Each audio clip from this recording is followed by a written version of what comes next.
Yes, it records. This time I'm not as late as I was yesterday. I'm recording this 15 to 12, so when I upload this, yes, it'll be late, but it won't be late right now as I record this. Basically, if you did not, my previous video was I purchased a few things, and I didn't show everything that I purchased, but I'm going to be starting those videos, but they may only happen once a week, maybe between once a week to once a month. Because really they're not that needed. There'll probably be another one tomorrow, if not the day after, because, well, I am going to do a little more shopping because, well, tax refund did come in, so... Anyways, what happened today is I woke up. I probably started waking up about 8, but I basically drifted on and off until 11.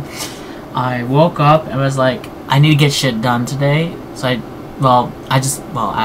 didn't do what I was supposed to get done today, which was go pay some bills. That'll be tomorrow's chore.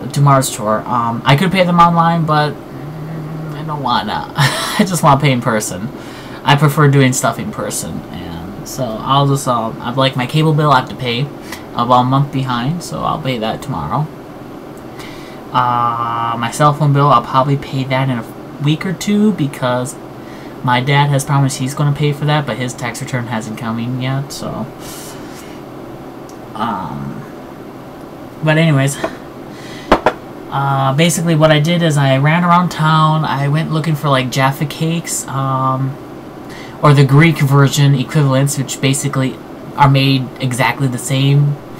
Matter of fact, even just looking on the box, like one side actually has advertisement of saying Jaffa cakes on boxes within on the box, and so it's like I wish I would actually carry Jaffa cakes here because I love Jaffa cakes. They're delicious. I've actually had the actual English branded Jaffa cakes before, but I was not going to pay $5 per box when I can pay about $1.50 at night. Labu! That's my dad. I tend to pay about $1.50 for Jaffa cakes here at a closeout store, so they're not exactly branded, but they're made by the same company, so I'm not going to complain too much there. Anyways, I went to the closeout store. I went to Pawn America. I just was browsing. I was actually hoping they had a particular item left. A few months ago, they had a Syntech there without the pen, but it was marked at $600. I was hoping I could have walked in there and maybe if they still had it, since they would probably want to get it off their hand, maybe offer them something less, but they didn't have it, so... but they did have a few Nooks in there, and I'm thinking of getting a Barnes & Noble Nook. But I will either get that at there, or else I'll just go to Barnes & Noble in the cities and just pick one up, because I really would like to have a Nook. I don't want a Kindle Fire. I do not want... I mean, I like a lot of Android tablets, but I have this thing where I want to support a bookstore, and Barnes & Noble is a bookstore, so I'm wanting to support it.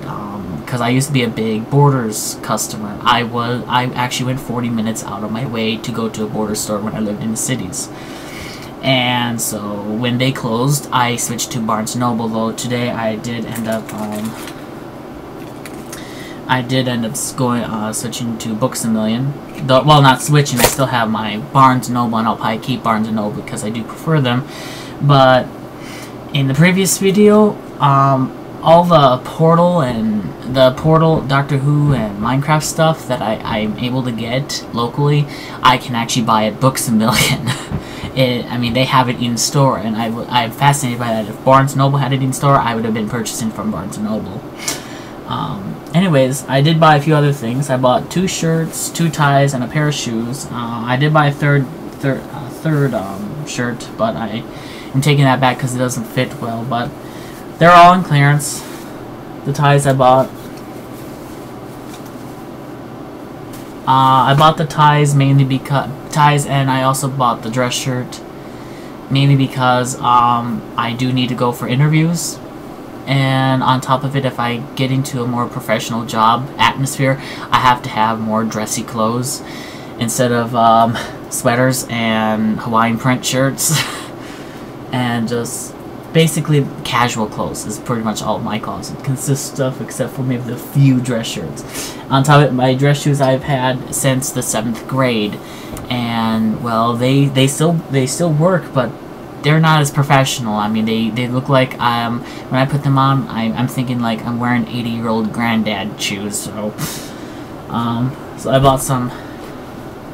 Here's the new shoes I bought today. Yeah, these are unlisted Kenneth Cole production, or yeah, production shoe. Got them half off.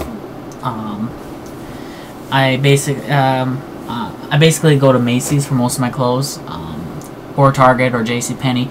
Basically, I have to trust that the company's not going to charge me another $2 in order to get my size. Now, JCPenney does do that, but the prices are so low as it is, I don't mind paying the $2.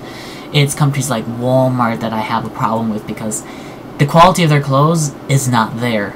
I bought a shirt, I have bought several shirts there in the past, and within about a year they were worn out. Versus like half parts of my closet are from Marshall Fields. If you don't know what Marshall Fields is, think of Macy's before they bought. Basically, it's let me rephrase that. Marshall Fields was a company Macy's bought and then just turned into Macy's. This happened several years ago, so my closet is full of pretty old clothing. I've been slowly updating it. Started buying pieces from more mainstream places like Target and JCPenney, but also places that are not as mainstream like Saks Fifth Avenue and Nordstrom's. Very few pieces, but hey, they actually have good clothing, and they do have good clearance prices. If you go to the clearance rack, and you only shop the clearance rack, you will get a good price. I don't know why people are like, oh, how can you afford that? Just go to Walmart to get something that looks and acts the same. No. But here's the thing. It's about quality. A lot of stuff sold at budget places are not up to standards of the higher end stuff. So, I mean, almost all my clothes, I mean, my closet, I mean, if I paid full price for it at the high-end retail stores, it would have cost me probably a good $12,000, but I paid not even a quarter of that, and the clothes outlasts anything I could go to Walmart for. So, why should I spend $5 on a Walmart shirt when I can spend $15 and get twice, and get probably quadruple, if not octuple, the lifespan of the garment? But yeah, after that, I basically, well, right now my computer is rendering a video, or I've been trying to render a Let's Play video of Cities XL, and, well, 44 gig file, and I'm trying to compress it down into less than 3 gigs, or less than a gig, just so I can upload it to YouTube, and, let's just say, Premiere Pro is not behaving with me, is not, cooperating with me, and when it comes to like just wanting to compress it down, Movie Maker does not want to show video. It will show audio but not video. And most of the compressions I've been able to do only do audio. They will not take the video. So I have all this raw data and it's not converting, and it's pissing me off right now. At any rate, I'm going to let you go because this video is getting a little bit on the long side. So I will come back probably tomorrow. Bye!